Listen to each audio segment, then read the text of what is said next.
When did I first want to be a musician? I was very, very bossy as a child. And I, like Mr. Meyerson, started singing. And I enjoyed singing, but I thought I wanted to conduct it as well. So I was conducting choirs when I was still at school.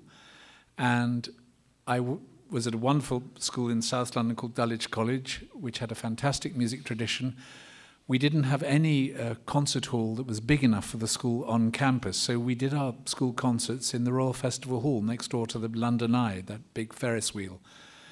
And it was sitting there as a timpanist counting rests that I thought, I quite like the idea of conducting.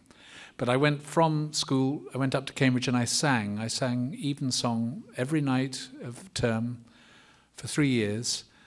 And when you arrive at 5:30 and you're just presented with music and at 6:45 you've got to sing that, you learn how to sight read jolly well in a number of different languages. And that discipline of being a choral scholar in one of those magnificent medieval chapels stood me in good stead. So the answer was about 14.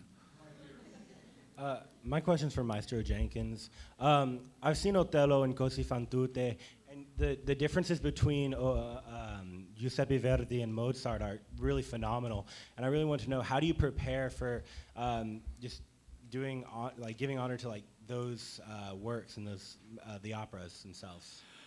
Every piece an opera company does is different.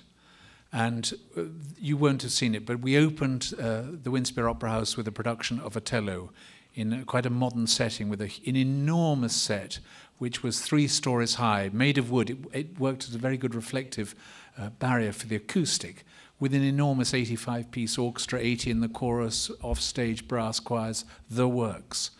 It needs a very different quality of conducting just to hold the piece together, whereas for Così, the pit is very high. We only have 38 musicians, and I try and play the harpsichord as we go along.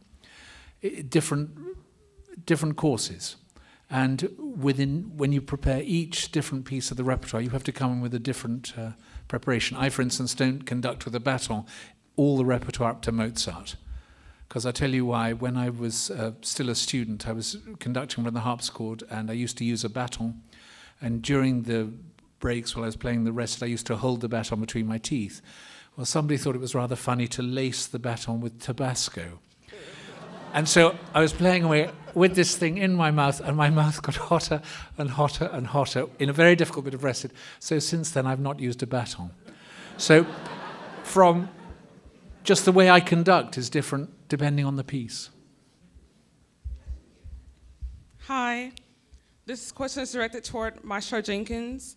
What was the most memorable part about conducting the Ring? Getting through it. The Ring, for those of you who don't know, is 4 operas by Wagner, which he started writing the libretto in 1848 and finished the last notes of the piece in 1876. And in that long, long journey, he had a very, very bad private relationship with all sorts of different women around Europe, and he built this extraordinary Festspielhaus on a hill in southern Germany in Bayreuth, but he created 4 monster operas. 4 operas, in the last of which, Götterdämmerung, just the first act is 2 hours, 2 minutes. And then you have a break, and then you come back in for the second act, which is an hour and a half, and then you do the third act, which is again another hour and a half plus. It's like running 2 marathons. And I spent 4 years of my life studying those pieces, and I'm still trying to study them, learning how to do them. Once you've conducted the Ring, coming back to a Mahler symphony is actually quite easy in comparison, because it's so short. I leave here, I will go to Vienna, I'm conducting Flying Dutchman in Vienna with the Vienna Philharmonic. It's a work which they do there without an interval. It's 2.5 hours non-stop, and I have no rehearsal with the orchestra. But they know how it goes, because the parts they use there were used with Wagner himself conducting.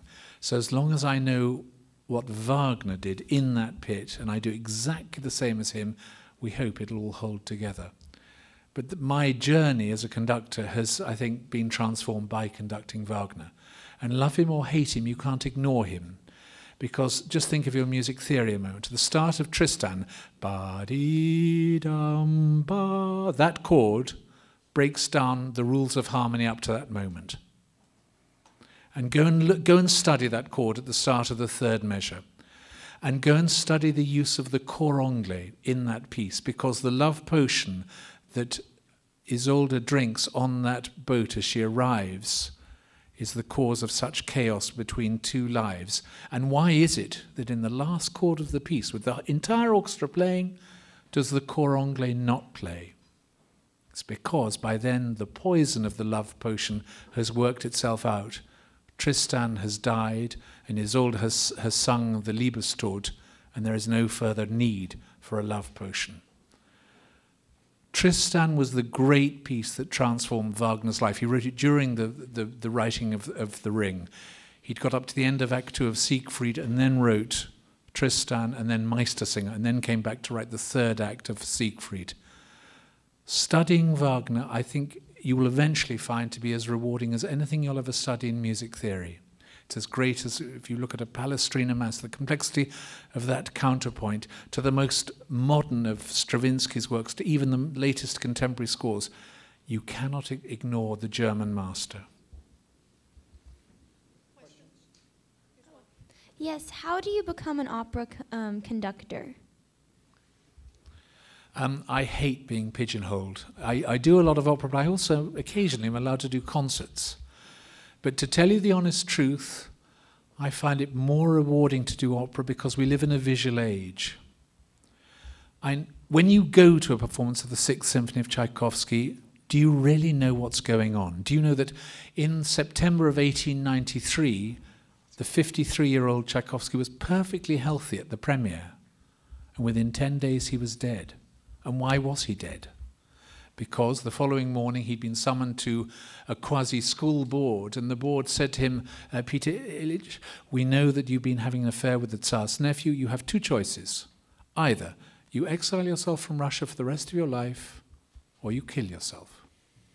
And there was cholera at that time in the fall of 1893 in St. Petersburg. What did he do? He left that meeting, went straight to his favourite restaurant and sat underneath a crystal chandelier, not at his normal table in the corner, but in full view of the public, and drank glass after glass of unboiled water and contracted cholera and died. Now, you need to know that in order to know the mess Tchaikovsky's relationship with his family, with the court, in order to understand the pain of the Pathetic Symphony. In that the mock heroism of the end of the third movement, which everybody goes wild and applauds, is not the final story. It's the pain string chords at the start of the fourth movement. Now, previously, 2 generations before, most people would know some of that story. But it's now a case of that terrible thing of conductors having to talk to an audience to explain what's going on. A symphony concert demands so much because it's abstract, and you need to come with the baggage of knowledge to understand what a composer's getting at. Whereas in opera, it's all there. And, of course, tonight you have the luxury, for those non-Italian speakers amongst you, of having super titles so you can immediately understand what's going on. But why did I become an opera conductor? I'm not. I'm just a musician who's very privileged to do both opera and symphony. What's the main difference between conducting an opera orchestra and a symphony orchestra that is accompanying a choral piece? In America, the symphonic repertoire is, I'm afraid, much more limited than it is in Europe because of state subsidy allows symphony orchestras to program a wider selection of pieces and not be so reliant upon box office. But one can have both symphony, I don't know what, it's very hard to define that. I'm going to pass and I'll ponder on that just while we have other questions. I'm sure Mr. Meyerson would like to ask a question. I'm feeling embarrassed getting all the questions. I like listening to Mr. you. Meyerson.